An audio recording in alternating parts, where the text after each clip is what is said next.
मंदरगढ़ स्थानीय विधायक मंदरगढ़ स्थानीय विधायक प्रशासन तेरी गुंडागर्दी, मंदरगढ़ प्रशासन तेरी गुंडागर्दी। व्यापारी एकता, व्यापारी एकता। बस ये नगर के जो मुख्य समाज सेवी हैं नवीन जी, इनसे बातें करते हैं। धरना स्थल पर आए हैं तो ये भी अपने विचार रखें। क्या तो यही है कि जो भी खोखा वाले लोगों के साथ हो रहे बहुत ही गलत हो रहा है। सरकार को इनका कोई स्थायी समाधान करना चाहिए, इनको परमानेंट व्यवस्था करके देनी चाहिए। इनको दुकानों को कहीं भी स्थानांतरित करा के इनके रोजगार की व्यवस्था करनी चाहिए। काफ़ी दिन हो गए इनको, मेरे हिसाब से 31 मार्च की कार्रवाई की हुई है। इनका परिवार कैसे भरण पोषण होगा सरकार को सोचना चाहिए। कुछ दिन बाद ये भूखे मर जाएंगे। 5 दिन से भूख हड़ताल पे है, कर्मिक भूख हड़ताल पे हैं। सरकार इनकी कोई सुध नहीं ले रही है, जो कि बहुत किस प्रकार से इनका सहयोग करेंगे? हमारा संपूर्ण सहयोग ही तन मन धन से शरीर से जैसे भी सहयोग होगा इनका संपूर्ण सहयोग करेंगे। दुख और सुख मन के साथ सदैव खड़े रहेंगे। ठीक। कुछ सामाजिक लोग इनके समर्थन में और आए हैं तो उनके भी कुछ विचार जानते हैं। हाँ जी विनोद जी, आप आए हैं, सामाजिक कामों में भी आपका विशेष योगदान होता है, तो आप अपने विचार बताइए।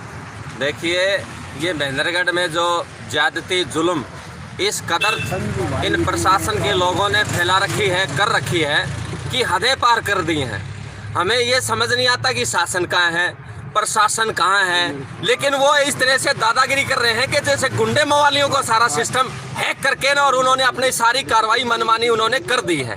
यहाँ पे ना तो कोई राजनीतिक नजर आ रहा है, ना प्रशासन का कोई अधिकारी नजर आ रहा है। यहाँ रेलवे रोड पे अगर मैं पुरानी बातों की बात दोहराऊं, यहाँ हमारे जिला प्रमुख जी बैठे हैं, कई बुजुर्ग भी बैठे हैं कि अगर आप महेंद्रगढ़ के पुराने बस स्टैंड से अगर रेलवे स्टेशन पे जाते तो इन्हीं खोखों के बदौलत आपको पानी, जल, छाया सब कुछ यहीं से मिलती थी। लेकिन आज इनको सौंदर्यीकरण में ये बहुत बड़ा एक रोड़ा दिखाई देने लगा। चलो हम मान लेते हैं, ये व्यापारी भी कहते हैं भाई हमारे को हटा दिया गया, हमें कोई ऐतराज नहीं, पर मैं ये कहता हूँ कि इसके बदले में ये इसको स्थानांतरित क्यों नहीं कर रहे, जबकि इससे पहले आपके बस स्टैंड के इसी तरह से खोखा मार्केट को पूरा कम्प्लेक्स का वो एसडीएम के माध्यम से स्थापित किया गया था। और भी अन्य जगहों पर इस तरीके से कई बार ये प्रशासन और शासन के द्वारा कार्यान्वित किया गया है, लेकिन इनके साथ ऐसा क्या दुर्व्यवहार किया जा रहा है। और जबकि कई मगरमच्छी आंसू बहाने वाले लोग भी यहाँ पर आए थे। और मैं तो सत्ता पक्ष के अलावा विपक्ष के नेताओं के स्थानीय विधायक से भी पूछना चाहता हूँ, भाई साहब आप कहाँ हैं? आप तो हमें नजर नहीं आते। हम इश्तिहार लगाने वाले आपके कि आपकी गुमशुदा की तलाश है, आप हमें दिखाई दीजिए।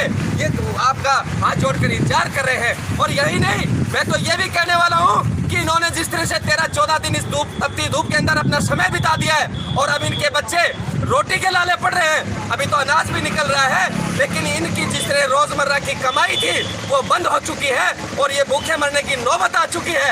ये कितने दिन बैठा के रखना चाहते हैं, कितने परीक्षा लेना चाहते हैं? इन निकम्मे लोगों से मैं ये पूछना चाहता हूँ, इन मलाईखोरों से ये पूछना चाहता हूँ कि ये परीक्षा की घड़ी आखिर कब होगी हमारी खत्म। और उन नेताओं से भी जो मगरमच्छी आंसू बारे थे, जो कहते मुख्यमंत्री से मिलाकर हम आपकी समाधान करा देंगे, अरे वो समय तो बता दीजिए, वो शुभ घड़ी, वो शुभ दिन तो हमें बता दें कि आखिर वो कब आएगी। इन लोगों का जब गुजारा और वो दुकान की व्यवस्था बनाने का काम करेंगे। लेकिन इस तरह का ठेंगा दिखाने वाले लोगों से अब जनता रूबरू होना चाहती है, उनकी असलियत जान चुकी है। वो पाखंडी लोग हैं, वो राजनीतिक नहीं। मैं इन सब के माध्यम से कहना चाहता हूँ, उनको मुंबई चला जाना चाहिए, उनको फिल्म इंडस्ट्री में नौटंकी और फिल्म बनाने लेनी चाहिए, वहाँ पर और भी इससे ज़्यादा पैसा मिलता है।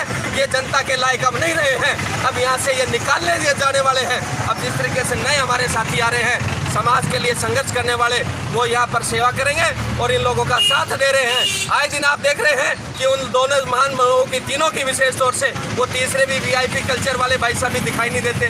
वो पता नहीं आजकल मेरे ख्याल में टेम्परेचर उनको इतना सता रहा होगा कि वो एसी से बाहर नहीं निकल रहे। आज हम 48 डिग्री टेम्परेचर के अंदर, तपती धूप के अंदर ये टूटे फूटे तीन और तपड़ों के बीच में बैठे हैं। ये परीक्षा की घड़ी हम कहना चाहते हैं, भले मानसो हमारी ये बद्दुआएं आपको बहुत कुछ सिखाने वाली हैं, आपका बहुत अर्जाना होने वाला है। बेशक से आज हमारे हाथ में वो ताकत नहीं है, राजनीतिक वो ताकत नहीं है जो आप लोगों को हम दंडाधिक किया जा सके, लेकिन हमारी आत्माएं, इन गरीबों की, दुकानदारों की वो आत्माएं भगवान से अवश्य टकरा कर आपसे जरूर ये काम लेने का काम करेगी। तो मैं आपको ये कहना चाहता हूँ कि अब जिस तरीके से आज सुरेंद्र कौशिक जी भी अपने धरने में समर्थन भूख हड़ताल पर बैठे हैं और लगभग 4-5 दिन से लगातार भूख हड़ताल जारी है, और मैं भी आने दिनों में 1-2 दिन रोज के अंदर भूख हड़ताल के अंदर शामिल होकर अपना रोष प्रकट करने के लिए आऊंगा। और मैं अन्य लोगों से भी ये अपील करना चाहता हूँ कि आप लोग भी इनकी सेवा और समर्थन के अंदर आप लोग इसमें सहयोग देने का काम करें। और अभी तो मैंने और भी सुना है बहुत सी दुकानों का नोटिफिकेशन हो गया है, लेकिन कोर्ट में स्टे के माध्यम से कुछ थोड़ा सा उन पर रोक लगाने का प्रयास किया है, लेकिन ये निकम्मे लोग बाज आए। जिस तरीके जाट में दुकानदारों को सुरेंद्र कौशिक जी बता रहे थे दुकानों को तोड़ कर आए हैं, सतनाली में वो खतरा मंडराने का काम कर रहा है। हम मानते हैं कि कुछ चीजें गलत होती हैं, लेकिन उनको किसी तरीके से अव्यवस्था में व्यवस्था बनाने के लिए सही तरीके का इस्तेमाल करना चाहिए। लेकिन ये दादागिरी का इस्तेमाल जो जिस तरीके से कर रहे मलाईखोर, मैं तो यह कहना चाहता हूँ कि जिस तरह महेंद्रगढ़ में खड्डे खोद दिए गए हैं, इनकी पानी निकालने की कोई व्यवस्था नहीं है, कोई नाले नहीं है। सही तरीके से अगर मैं बात करूँ मटेरियल का इस्तेमाल नहीं किया जा रहा, 5-5 कट्टों में 200-600 मीटर का इस्तेमाल यहाँ पर रोड बनाने का कार्य किया जा रहा है। ढेर सारा सिर्फ जेब के अंदर माल कमाने का एक जरिया ढूंढा रखा है। जब तक नगर पालिका चुनाव नहीं होते ये प्रशासनिक लोग सरेआम भ्रष्टाचार में लिप्त होते जा रहे हैं। मैं मांग करना चाहता हूँ सरकार से, उन बड़े उच्च अधिकारियों से, इन सभी लोगों की छानबीन होकर इनकी तफ्तीश की जाए और इन दोषी लोगों को जेल में ठोकने का काम किया जाए। कई लोग तो यहाँ प्रशासन की आड़ में इनको धमकाने का काम करते हैं, या गाड़ी पर आकर कुछ वर्दी का रौब झाड़ते हैं। वो कहते हैं कि इस पंडाल को फाड़ देंगे। हम उनसे कहना चाहते हैं अपनी औकात और अपनी हैसियत में रहकर बाज आए, अन्यथा हमारे को कानून हाथ लेने पर मजबूर ना करें। नहीं तो हमें भी ये सारा सिस्टम सुधारना आता है। हम नहीं, इससे समाज के हम वो जिम्मेवार लोग हैं, हम शासन और प्रशासन के वो लोग से विश्वास रखते हैं कि हम इस प्रजातंत्र में भरोसा रखते हैं। इसलिए हमारे को कानून हाथ में लेने पर मजबूर ना करें, क्योंकि कई बार हमें इस तरीके का इनाम भी इन्होंने दिया है, लेकिन वो समय आने पर इनका हिसाब भी चुकता कर देंगे। ये चाहे कहीं भी चले जाए, लेकिन इनको अवश्य ढूंढ कर लेके आएंगे। ये याद रख ले। इस बात का हम ऐलान करते हैं कि इन पीड़ा देने वाले लोगों के लिए हम बख्शेंगे नहीं।